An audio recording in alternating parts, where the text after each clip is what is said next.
Welcome to the Free Will Show, a podcast that provides a beginner-friendly introduction to free will while also exploring cutting-edge developments on the topic. I'm Taylor Sear.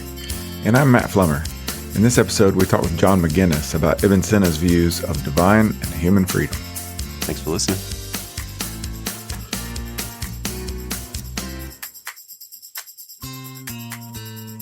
I'm happy to introduce Jon McGinnis, professor of philosophy at the Center for Medieval Studies at the University of Toronto.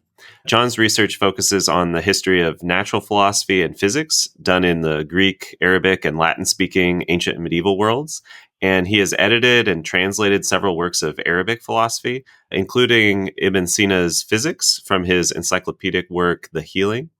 Jon is also the author of a book entitled Avicenna, which is how Ibn Sina is commonly known in the West. And that book was published in 2010 in the Oxford University Press's Great Medieval Thinkers series. And Jon has generously agreed to talk with us about Ibn Sina today. And after a few background questions, we'll ask about Ibn Sina's views on divine freedom and his views about human freedom, or the will, at least. So welcome to the show, Jon. Thanks for joining us. Can you start by telling us a bit about yourself, your work, and how you came to be interested in working on Ibn Sina in particular?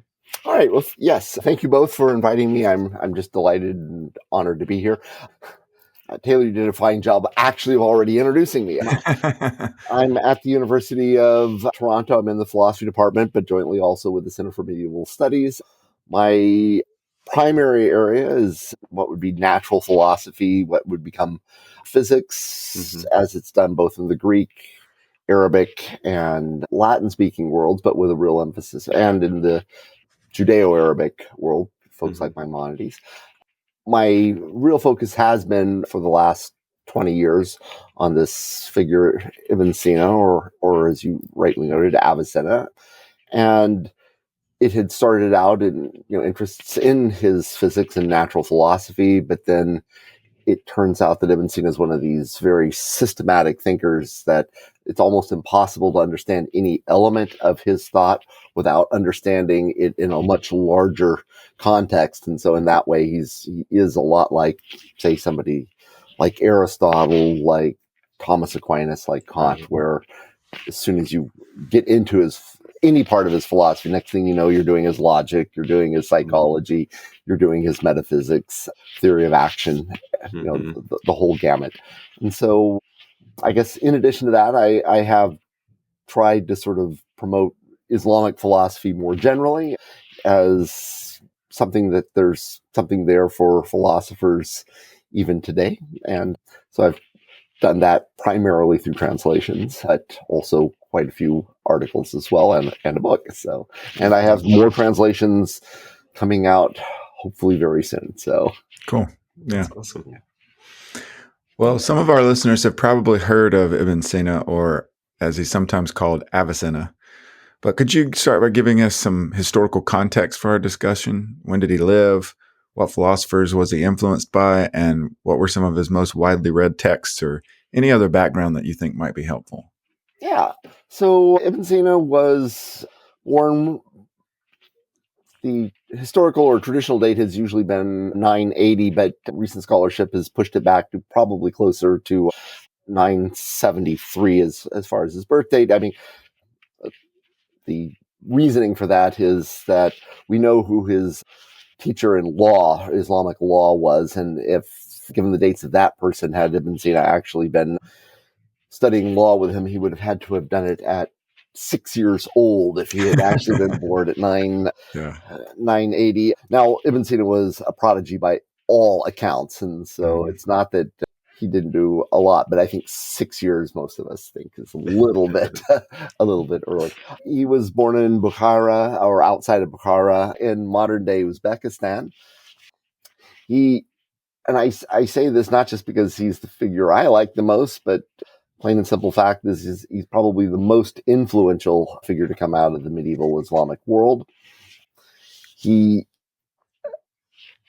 had as I have mentioned, he had a system that just sort of incorporated everything, and it was primarily based on the works of Aristotle, but this is different Aristotle than probably most of us are familiar with. So it involved not only translations into Arabic of Aristotle's works, but also thinkers who, like Plotinus and Proclus, who were part of this Neoplatonic tradition, but ended up that their works were paraphrased into Arabic under the name of Aristotle. So you have Yeah. a very different sort of Aristotle here. This is a very Neoplatonized Aristotle. And then if you add to that the fact that most of Aristotle's works were accompanied by Greek commentaries and translation, where those Greek commentators very frequently were also Neoplatonists, you get it's a very different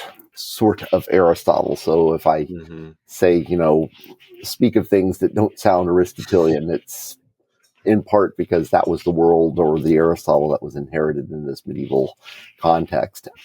Ibn Sina, we know he wrote an autobiography, so we have quite a bit of facts about his early life. His private secretary continued writing a biography for the entirety of his life. So we really do have a fairly good picture of the man. One of the things we do know is that he had access to an incredible library. And so works that probably aren't even extant today, whether in Greek or Arabic, very good reason to think that he had access to. And I only say very good reason because he's notorious in not mentioning his sources. And so it's common, frequently, whom do we think he must have been reading? And that's always a fun job for the historian of philosophy. As for the works that are probably best known, it depends on whether you're considering the Latin Christian West or the Islamic East. So in the Christian West, the works that were translated were mostly from this massive philosophical and scientific summa that he wrote that you've already alluded to. In Arabic, it's called the Shifa. It goes by, in English, the healing, or sometimes the cure. This is something like 22 volumes that takes up, the better part of an entire bookshelf. It's just this massive undertaking. Not all of it was translated into Latin, and indeed, not all of it has been translated into a modern language, despite its sort of significance historically. In Latin, we know that they had the complete works of the metaphysics, where he does deal with a lot of his action theory, particularly as it relates to God and theology, but that also allows one to sort of extrapolate a little bit more. We have his metaphysics, we have his psychology, much of his writings on natural philosophy, some of his writings on logic. And so these would turn out to be incredibly influential on people like Albertus Magnus, Thomas Aquinas, Duns Scotus, and their ideas of everything from the essence existence distinction and that essence and existence are identical in God, to questions of common natures and a sort of, even the conception of what the human self is. We might find ourselves dealing with what he has to say about that. In the Islamic East, it turns out it was not this monumental work, but a rather smaller encyclopedia. He actually wrote 8 encyclopedias of philosophy and science during his career. And so, the smaller one is, still consists of, now, the text plus a commentary is still 5 volumes. And so it's not, so I say small, but it was this work called Pointers and Reminders. And as that title suggests, it was somewhat enigmatic work that was intended to sort of point and remind the student of things that were actually done in this larger work, the healing. And so it's much more programmatic rather than systematic, if you will. But it turns out that very nature of it made it just an ideal work for commentary in the Islamic East. And so this work was just commented by just countless numbers of individuals. And I think it's kind of important to realize that while the name Ibn Sina or Avicenna might not be that familiar in Europe and North America, it's as much a living name in philosophy and theology in the East, particularly in Iran, as, say, a name like Thomas Aquinas. So he's not read as a historical artifact. He's very much read as a living philosopher. And just as a silly aside, I remember once being asked if I would contribute to it was a conference on contemporary philosophy of mind. And I was absolutely certain that they had gotten the wrong individual. There was another faculty member in my department, Gualtiero Piccinini, who did work on philosophy of mind. I was like, oh no, you've got the wrong person. I'm an Avicenna scholar. Only to find out later that, well, no, that's precisely why you're a contemporary philosopher. You worked on philosopher of mind. You've worked on Ibn Sina's philosophy of mind. So I guess all of that to say, even if we don't know who he is, I mean, his influence is significant, and it certainly has not waned. Yeah, right. And I think he's becoming more and more appreciated today. Mm-hmm. That was probably more than you wanted on the life and background. That's great. But one of the things about this season that I've been very excited about is just filling in some of my own historical gaps, my understanding of the history of philosophy. Mm-hmm. So I love those kinds of details. Yeah. Okay, so before we turn to the questions about divine freedom and human freedom, or the will in both cases, what are some of the most important elements of Ibn Sina's theory of action, and what's his account of volitional actions? Volitional.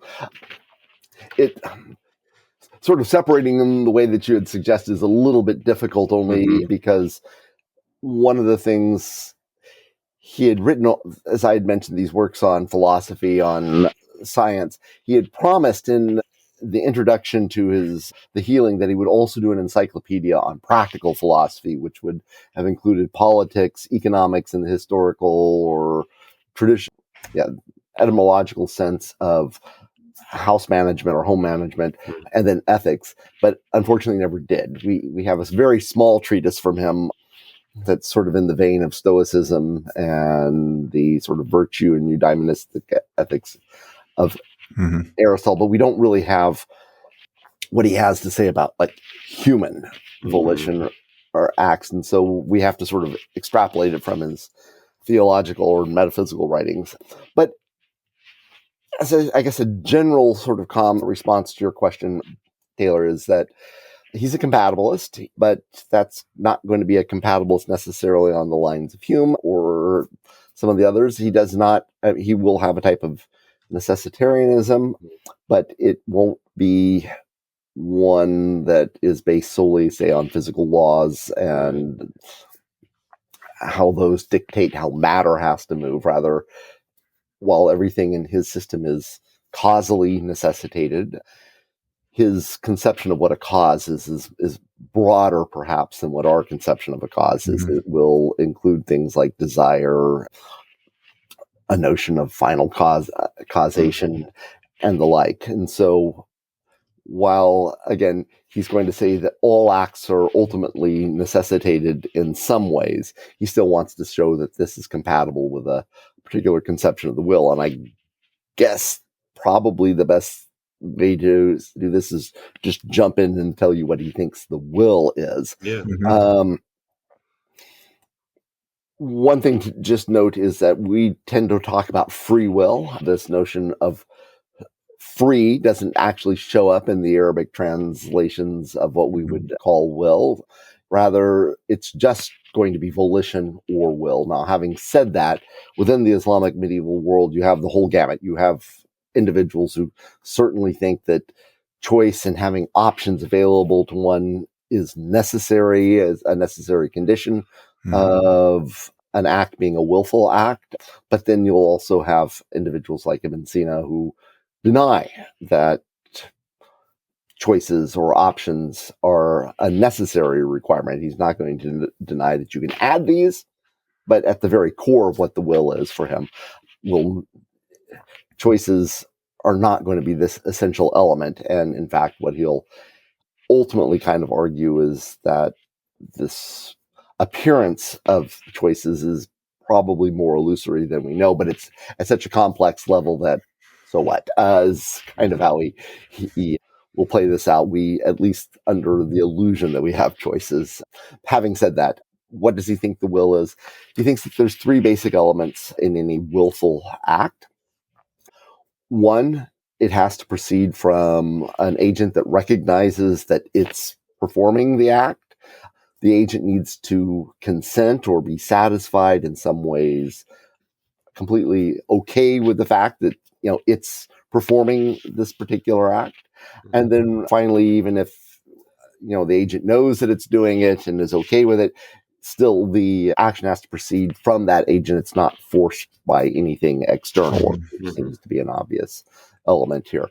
So as long as those three conditions are met, that the agent knows that it's doing it, the agent wants to be doing it, and nothing is compelling the agent externally to be doing that, then he considers it an act of irada, is the Arabic term here, which translates as either will or volition.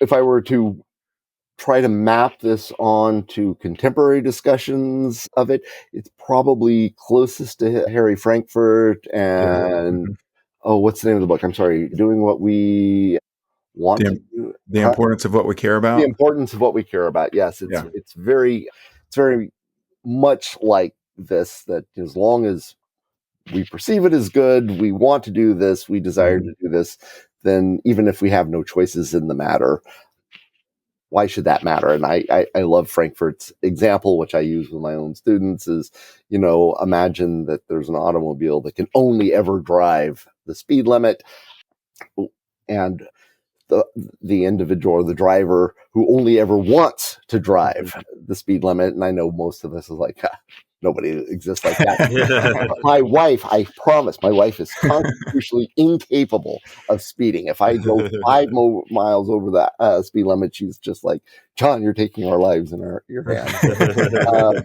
And so, I guess because of my wife, I find Frankfurt's example extremely helpful, that, it's like she never, as far as I can see, never exceeds the speed limit and is absolutely happy doing that. And so if she had an automobile that wouldn't let her do anything but that, she would still think that she was fully free and doing everything she wants. And that's, at the end of the day, it's going, the example is intended for humans, but it's, in the case of Ibn Sina, as I said, we don't have what he has to say specifically about like human action theory, particularly.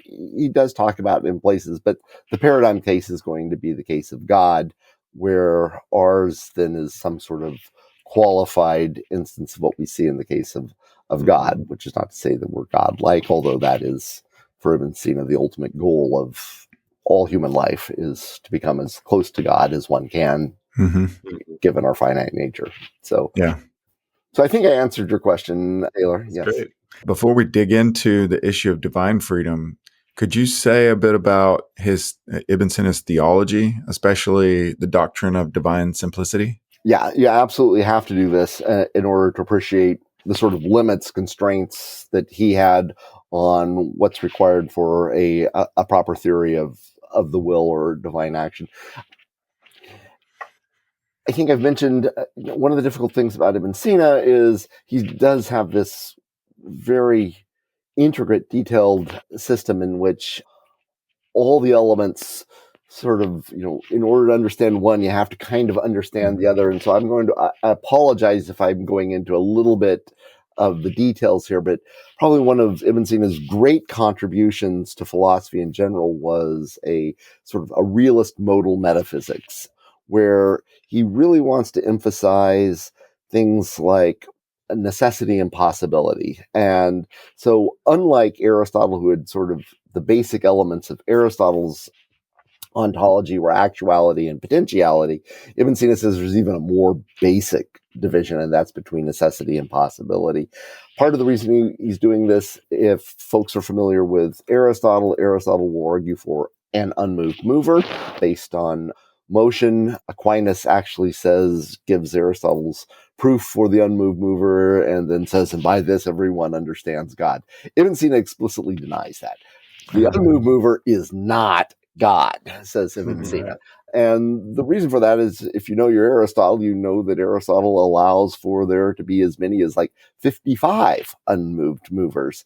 Ibn Sina was, a devout monotheist of the Abrahamic traditions, and you don't have 55 gods. You've got one. And it needs to be distinguished from all others.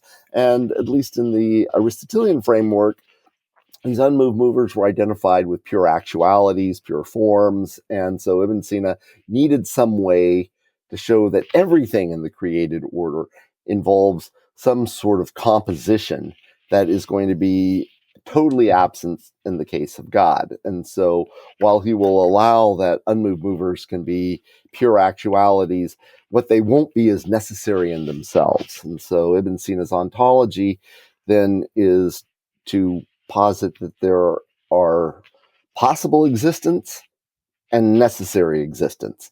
And the necessary existence for him, anything that in any way, shape, or form exists in that sort of being there right now. So this interview, the audience hearing this, there's a sense in which for Ibn Sina, that's necessary.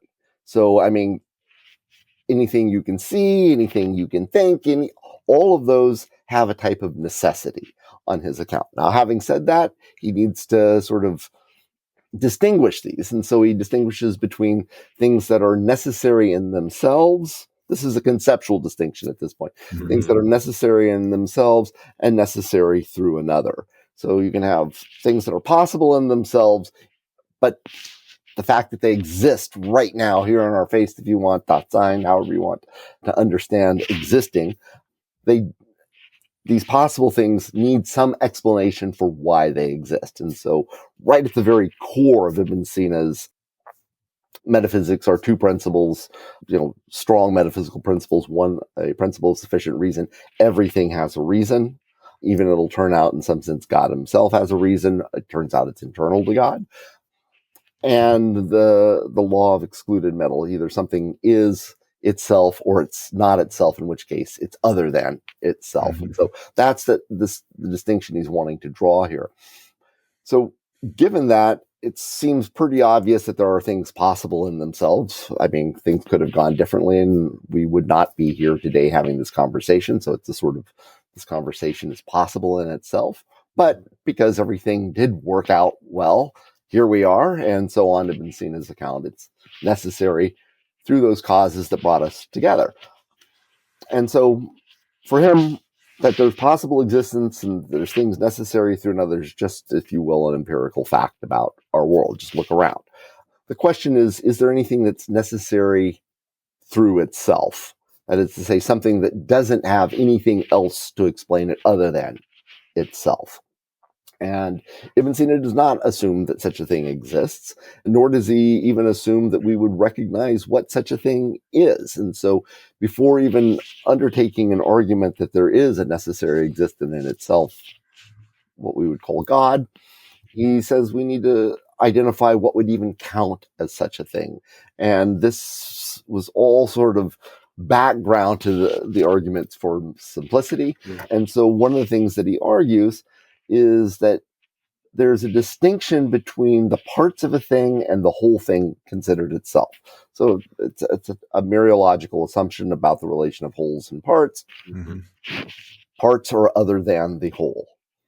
Additionally, and by the way, all mereological assumptions can be pressed. I understand that one, but yeah. The additional mereological assumption he has is that there's at least some sense in which wholes are ontologically dependent upon their parts. They exist in some way through those parts. Given those two mereological assumptions, again, parts are other than the whole and wholes exist through their parts. He now says, let's imagine a case in which, the necessary existence is something composed of parts, in some way is composite in some way or another. In that case, it exists through its parts. That's from that second mereological assumption that wholes exist through their parts. But those parts, again, are other than the whole. And so we have something that's necessary through itself, but necessary through another, namely the parts. Since other and self are seen as being contradictions. I mean, it's either the self or it's not the self. That's what in Arabic, this word other, ghair, means both other and not. So it has this nice little move. He says, if this necessary existence were composite, it would be necessary not through itself, but through another, namely those parts. And so any argument for a necessary existent requires that it be absolutely simple. And I mean, these parts here are not merely material parts, but conceptual parts, however you want, because however those parts are construed, they're other, and the whole exists through them. So I hope that was somewhat clear, but it's the sort of assumption that he has about what counts as a necessary existence through itself. It's got to be simple. And it turns out this really works in his favor from a religious point of view as well. Probably one of the key notions in Islam, and probably for the monotheists, the Abrahamic traditions more generally, is that God in some sense must be unique.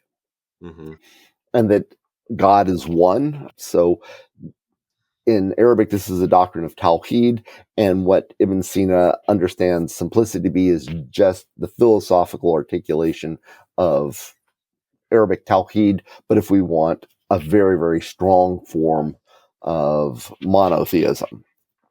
Given that, and I mean, here might as well, since I'm this far into the ontology, he uses this for a proof, not merely that the necessary existent exists, but also it gives him a nice little proof that there could only ever be one of these. So as for there only ever being one of these, imagine that there were two necessary existents through themselves. Well, they have to have something that they share in common, namely being a necessary existent in themselves, but they're other than one another. So one or the other or both of them have to have some distinguishing factor from which it's not the other one, at which point you have a necessary existent plus some other factor, which is going to be sort of a conceptual part. And so here it really shows that there could only ever be one of these, because there would be no way to distinguish this one from another without introducing composition. As for the proof, it is a new cosmological proof. Prior to Ibn Sina, all proofs, I shouldn't say all proofs, most of the proofs for the existence of a divinity assumed in some way that infinite causal series, particularly infinite essentially ordered causal series, that is to say, series where all the causes exist at one and the same time, are impossible. And Ibn Sina said, well, why should we believe that one?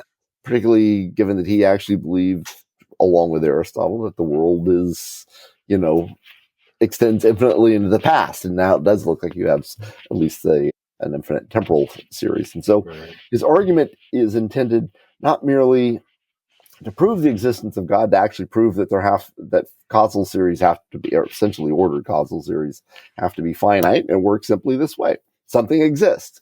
Can't really fault him on that premise. And then he says, given his ontology, it exists, since it exists right now, it's either necessary in itself or necessary through another.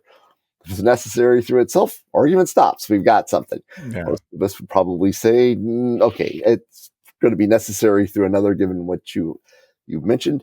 And he says, okay, now, given that, let's consider the whole of all things then that are possible in themselves but necessary existence. So the entire universe right now. And he says, it could be infinite. I don't know if it's infinite or finite. So, I mean, this is where he's, again, not assuming the impossibility of an infinite series. And he says, so now just consider this whole of all things possible in themselves, but necessary through another. The fact that it exists right now means it's necessary in some way. And so the whole is either necessary through itself or necessary through another. Reason it can't be necessary through itself is, if we just think of the whole universe, it's a composite. And we've already shown that, the necessary through itself isn't a composite in any way. And so it's got to be necessary through another. That other is either going to be internal to the whole of all things possible in themselves, or it's external, something that's not possible in itself, but necessary through another. If this thing is internal to that set, then insofar as it exists, it's, again, either necessary through itself or necessary through another. And if you say it's necessary through itself, you find yourself in a contradiction, because the only things we included in this set were things that were possible in themselves, but necessary through another. And so if it's necessary through itself, we have a contradiction. Because there are none of those things in there. So you say, okay, well, then it's possible in itself, but necessary through another. But one of the others that it's creating is itself, because it's the cause of everything in this whole of all things possible. And so it turns out either we have a case of self-causation, and that seems absurd, but Ibn Sina says, but we don't know that self-causation is impossible, so let's not even go down that route. What we have is something that's necessitating itself. And so we're once again in the contradiction of having the whole of all things necessary through another, and yet this thing, insofar as necessitating its own existence, is necessary through itself. Those exhaust your possibilities. If it was internal, you're left with it being external, and the only thing external to the class of all things possible in themselves but necessary through another is something possible through itself. QED, what we wanted to demonstrate. That was a long little bit, but it's a beautiful little argument. It does assume that everything, this principle of sufficient reason, that contradictions are not possible, and then the law of excluded middle. But most people are willing to at least give me the law of non-contradiction and if not bivalence, excluded middle. And yes, okay, principle of sufficient reason is a pretty robust one, but it's, if you want to think that our world is fully explained, that does seem to be a principle one's committed to. By the way, I know that Leibniz always gets credit for pushing that principle, but it's there in Ibn Sina. It's tarjih in the Arabic, and it means a balancing or preponderance, but he just can, in multiple places, just sort of presses that there's always an explanation. And that's going to be also, just bringing this back to the will, one of the things that's going to press the sort of necessitarianism. All things have some sort of cause, and how do we account for volitional acts or free will, or will, whatever you want. Now, I think the question was, what's the theological background? And can I say a bit about divine simplicity? I probably gave you a lot more than you wanted there, so feel free to edit that, leave whatever on the cutting room floors. But that's going to be the sort of view of God that he has. And once you have that really strong sense of simplicity, it means that anything we say about God either has to be, in fact, really a reference about necessary existence in itself, or some negative claim, God's not this particular way, or perhaps some sort of relational claim where it's going to be sort of like a Cambridge relation or something like this. It doesn't involve an actual causal feature or part in God, but rather because of differences in the creation that comes out and how creation stands in relation to God, we can explain different relational attributes. But all of those relational attributes have to come back to God as the sort of necessary existence through itself. And Ibn Sina will then use that very notion of necessary existence through itself to explain how God is not merely a first cause of motion, but a first cause of existence. It's an efficient cause, not just a final cause, and why all things desire God, because they all desire their existence, their being, and God is the necessary existence through itself. It's the exemplar of what existence is. And so you get, God can be both efficient and final cause. They look very different, but they're all being explained by this core notion of the existence through itself. Yeah. Okay. That's helpful. And I think that's fascinating. I guess that does raise puzzles about the will, or about freedom in the case of God as necessary existence through itself. What puzzles arise concerning divine volition or freedom? Ibn Sina makes this claim, and it will go back to some of the things that we were saying, but he asks at one point about God's creative act, when God, so in a way, very much consistent with, say, somebody like Aquinas. The only thing that Ibn Sina, in some sense, thinks that God has to will as God's goodness, God's own existence, which just again is the necessary existence through itself. So it does create puzzles about the nature of creation and the created order. And so Ibn Sina considers at least three ways that creation can proceed from the divine, from God.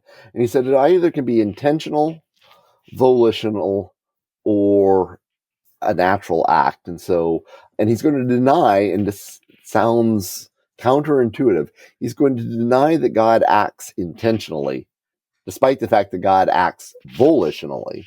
And then he definitely wants to say that that even though a volitional act looks like a natural act on his view, that it's not a natural. It's not. And when I say natural here, I mean in the way that, say, fire naturally produces heat or produces light. And so maybe I should talk about the two extremes, and then we can then come back to the middle. So in the case of intentional actions, it involves the agent having an intention to act in a certain way, acting in that certain way, and then the good that's produced from acting in that particular way. And already you see at that point, Ibn Sina says that there would be sort of conceptual parts in God. There's the intention, the good that's acquired, the acting, which is different than the intention, and then the good that's acquired by God. And in this case, you've undermined the divine simplicity. It can't be the necessary existent through itself. So intentional actions, even if humans act with the intention of acquiring some good, God can't act for the purpose of acquiring some good. And if you think about it, I mean, if God's supposed to be completely necessary, there's no possibility, or contingency maybe is the better word here. The word imkan, it just in the secondary literature, it's been translated as possibility, but it's more of like contingency. But just God has no contingency. There's nothing, God's fully necessary. And so there's nothing that God that we could ever do, or that even in God's act of creating, that would make God, would be a good for God. I mean, what is God's good is God, and that's the whole of it there. So intentional actions, he thinks, only happen in the case of agents that in some sense are composite. So intentional actions don't apply to God. Natural actions are the ones that are supposed to proceed from an agent without knowledge or recognition of what they're doing. The fire does not need to know that it's causing heat, that it's causing light. And so, since there are going to be certain actions that proceed from natural agents, independent of knowledge, we need to distinguish those sorts of actions from actions that proceed from an agent that knows what it is doing. And so it is these volitional actions that are supposed to involve purely an act of the volition. Again, the reason when we get to humans, what we're going to find out is that they can have volitional actions that are intentional. So there's nothing that precludes that. But the idea here is that volitional is not the same as intentional. And we've already seen, but I might as well repeat them. In the case of volitional acts, it's going to distinguish it from natural acts. It has to be done through knowledge. It's also going to have this case in which the agent not merely recognizes, but in some sense is content, satisfied, or desires what it's doing. And I'm hesitant. He doesn't use the word desire. It's redan in Arabic. It's more like, this is good. I don't know what else to say. And then again, no external agents. And of course, in the case of God as the necessary existent, turns out God's going to have to be immaterial because it would have material parts. And this is a claim that I know that for contemporary philosophers, it always seems like, and some magic happens here. But the idea is that anything that is a substance and exists that is immaterial exists as an intellectual substance. And I can't even call God a substance. Let me be careful. But it's in some sense to be an intellect. And so for Ibn Sina, this very idea of being an intellect follows on God being immaterial, simple, and yet existing. And so we know that God knows. God wouldn't do anything that wasn't in God's, good for God, as it were. And so there's the consent or satisfaction with it. And again, given that this is the cause of all causes, there's nothing outside of God that could be acting on it. So it fulfills all of his conditions, at least for being a volitional act. Now, the question was about puzzles that arise. And so on this particular view, the puzzles that show up, and it turns out, whether it was in the Islamic East or the Christian West, the puzzles were pretty much the same in the case of divine volition. There is at least some intuition that if an act's going to be a free will of the act, that it has to involve proceeding with having choices available, that you choose one way or the other. And so Aquinas will sort of press against, well, let me hold off on Aquinas. One of the things that, at least in the Islamic world, is that any act, that having choices is essential to an act of volition. And so the theologians, the people who were going to press back, it was very much the intuitions that even my students today have, that free will is sort of libertarian free will. It definitely needs there to be choices that you can choose among. And Ibn Sina's God does not have choices. It can only do the good. And so Ibn Sina says God is the good, and what proceeds from God is the order of the good, the procession in this sort of, and he bites this one and says, this really is the best of all possible worlds, because it's the world that proceeds from God. And that was hard for some folks to take, both in the Islamic world and even today. Having said that, and I'll stick with I will come back. Well, maybe I can get the Aquinas here. The other part of this one is, since there isn't choices, it does look like God has to act just given God's nature.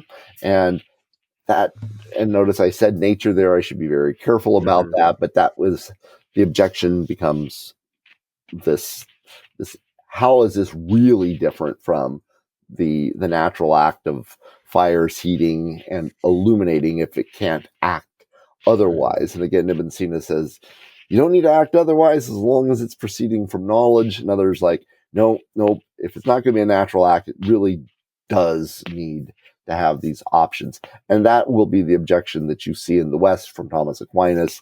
It's the objection that you see from Al-Ghazali, who was one of the sort of major, at least early in his life, critics of Ibn Sina.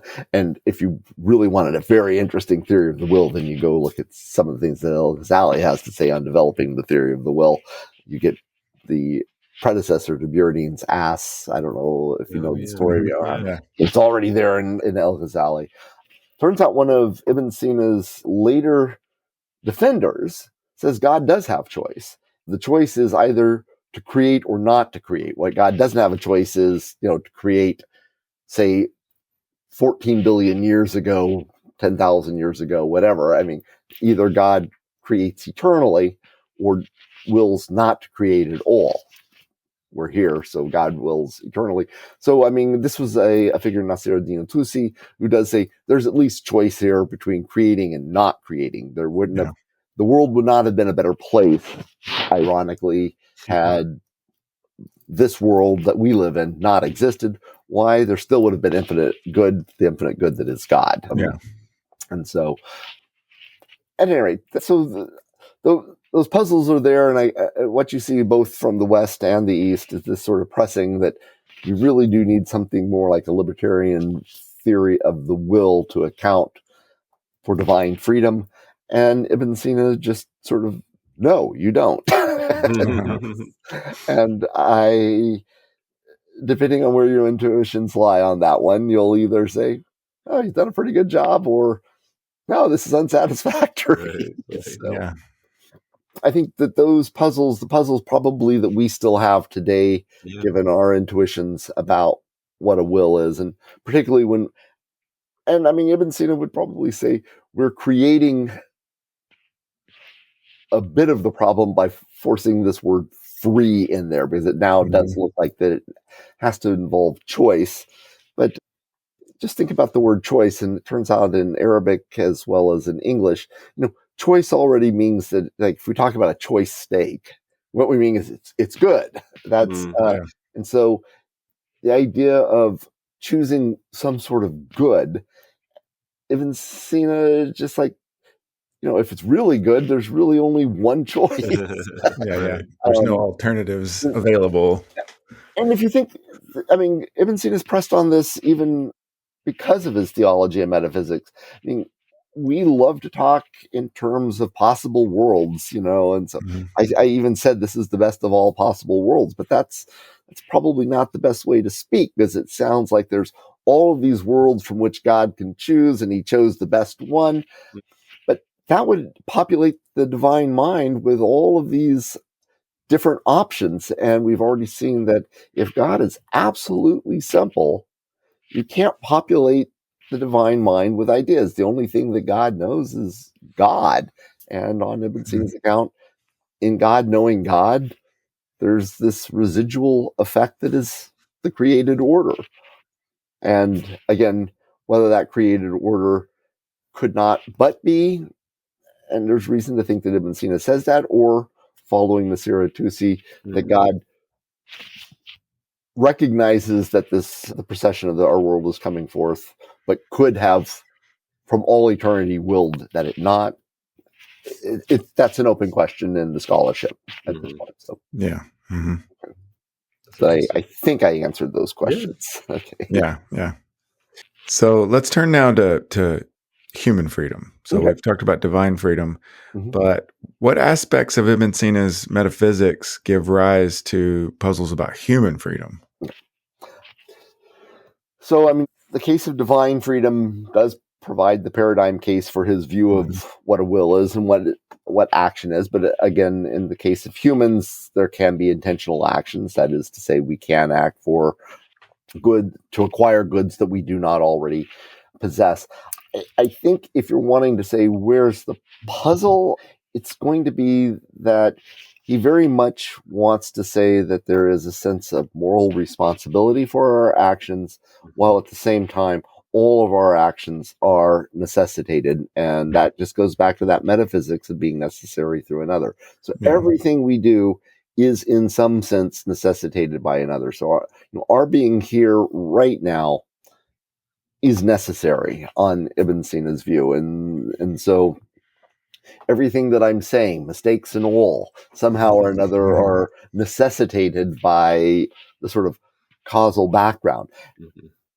The problem, or at least when you think about this, and I've tried to avoid using words like determinism, because that tends to have be more within the context of contemporary physics, physical laws and things, where we have these certain physical laws that dictate the movement of matter, electrical impulses, everything else, such that you might want to think that these causal laws, the interaction of matter within these causal laws, necessitates what's going or determines what's going on, right down to desires and everything else. Ibn Sina wants to include desires as part of that causal structure. So he doesn't have this type of physical determinism that we see coming out of the science, whether it be Newton or sort of the physics of after the scientific revolution.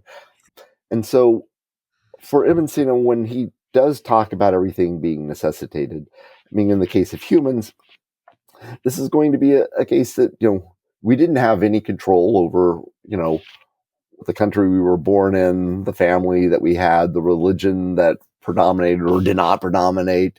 And so all of those sorts of factors, very much in the case of humans, are going to determine what appears good to them. And so Ibn Sina, following Aristotle, and Plato, does make a distinction between what's good in itself and what appears to be good. And there's a real sense that we don't have control over what appears to be good to us. And yet those appearances of the good are very much going to give rise to our desires. Those desires, if strong enough, are going to give rise to the way that we act, the way that we perform things. And those actions themselves are going to give rise to new subsequent desires in the future. And so for Ibn Sina, I mean, his ethics very much is we're natural beings in some way with a supernatural end. I mean, for Ibn Sina, what he wants, and I'm getting a little bit off track here on this one, but I think it's kind of important.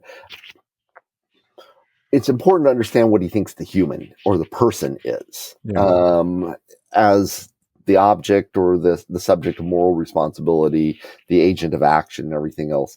And Ibn Sina very much presses against the Aristotelian tradition as well as the Thomistic tradition and says that the human soul is an immaterial substance, that what the self, in Arabic, that. So, I mean, it really is the person or the self, however you want to do this, that the body, with all of its desires, all of its limits, everything else, is more like the phrase he uses or the analogy he uses, it's a domain where the way that the ruler or the king is different from the kingdom and yet at the same time really is closely tied to it.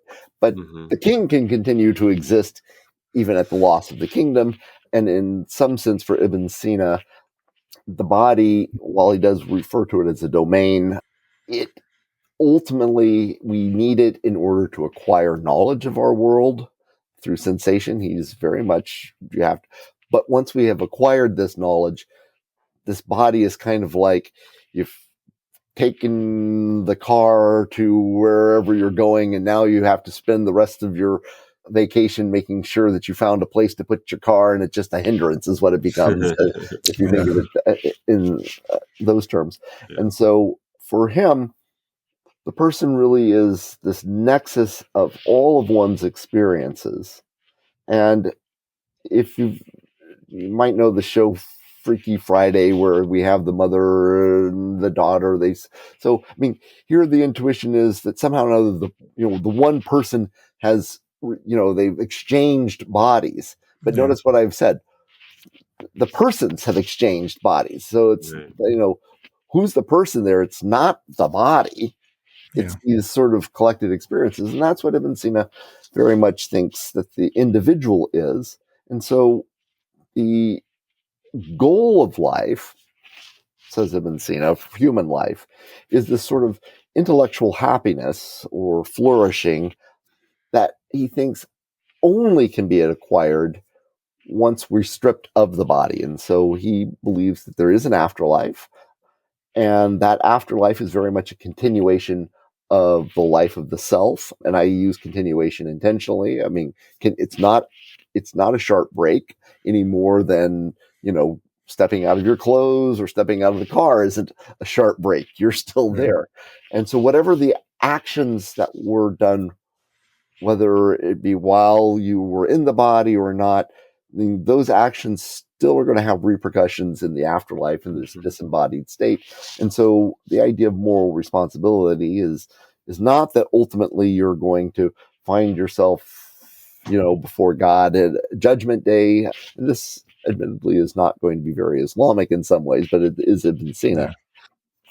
One is responsible because if you've acquired the desires of the body and all of a sudden you don't have the means to acquire those, your afterlife is going to be different because there are these parts of you that desire to drink, to smoke, to whatever, and yet you can't do them. And so, or what he thinks is even worse, if during your life here you were confronted or you had an option to embrace the truth, which in some sense is going to be God and this order of the good, and you chose, no, I have this other set of beliefs that I'm going to hold to that. So, I mean, I'm just going to maybe accept the Bible or the Quran or the Torah uncritically or something like that. And then you realize what you've done is you've missed out on fully appreciating who God is. And so that he thinks is actually going to be torture.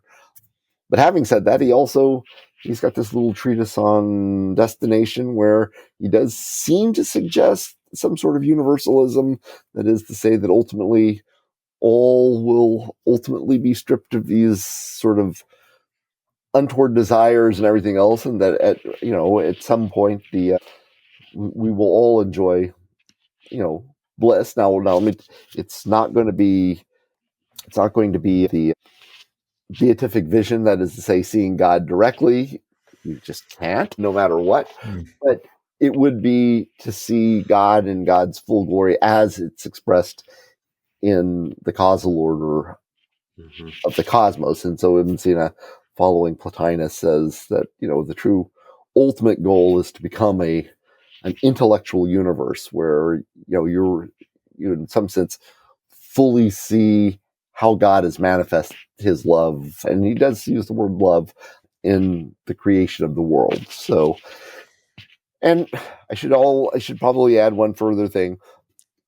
He recognizes not everybody is created equal when it comes to intelligence. Not everyone is as clever as others or have the acumen as others. And so he says, what do you do with the people who, and I hate to say it quite this way, what do you do with the dumb people? Are they just not going to have, are they going to have just this miserable afterlife because they don't? And he does a lot of hooing and hawing because I heard this story once and maybe it'll work. And this is his sort of way. It's like, I can't philosophically defend this, but maybe it's good enough. And he says, maybe in the case of these less intelligent people, they still will have access to a cosmic body in some way. And don't get me into the details of what that involves. That's where all the hand waving on Ibn Sina's part. But that it would create such vivid images that all the pleasures of heaven or torments of hell would be imagined. And so here, if you want, I know, Matrix is kind of an old, but most of us still, know the Some of rough. us are keeping it alive the best that we can. And some of us show it in their classrooms. Yes. Right. So then I have students like, I didn't think this was going to be so good. Yeah, exactly. And he has this sort of idea, that somehow or another, this immaterial self can connect into some sort of cosmic body that will allow it to form these images. And, well, just as in the Matrix, I know this isn't a real piece of steak, and yet, all those pleasures are still going to be there, or again, all those torments. So, in all of these cases, what he's wanting to say is that all of these actions, they very much can be traced back to the human agent, the desires and stuff. And even though it's the case that the human doesn't, they might be under the illusion that they have a choice in these things, that illusion in some sense is enough because they feel satisfied with what they're doing. And if they are doing what's wrong, they're going to have to pay the consequences for doing wrong. Not because God's going to say, you naughty thing, and punish them, but because those actions themselves have these repercussions that go on.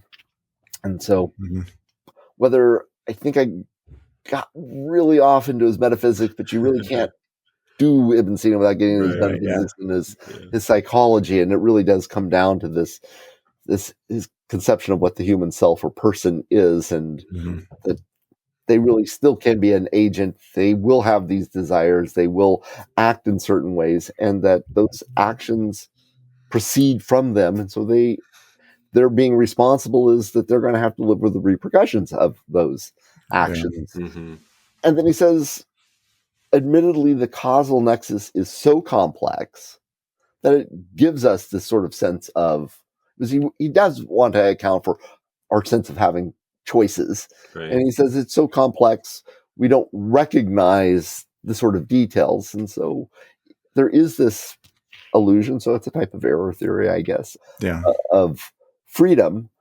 But again, even though there's not freedom, there's still going to be moral responsibility in the sense of one is going to have to live with the repercussions of their own actions, even if there isn't somebody sort of, passing judgment on the individual.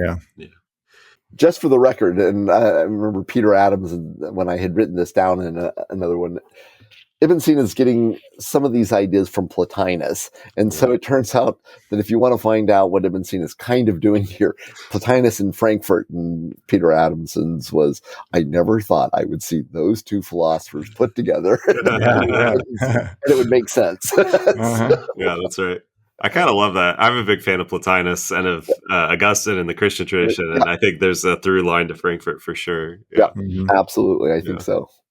Well, thanks so much, Jon, for joining us and for talking to Ibn Sina with us. If people want to find your work, where can they find you online? Where should they go to follow you?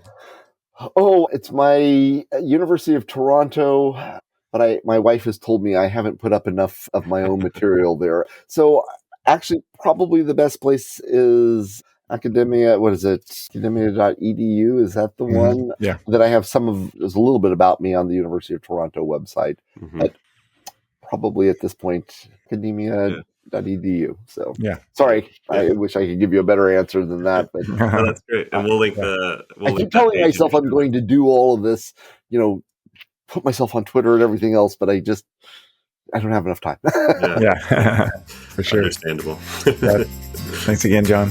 Thank you, Matt. Thank you, too. Our next episode will be on Anselm of Canterbury, and our guest will be Sandra Visser, professor of philosophy at Hope College.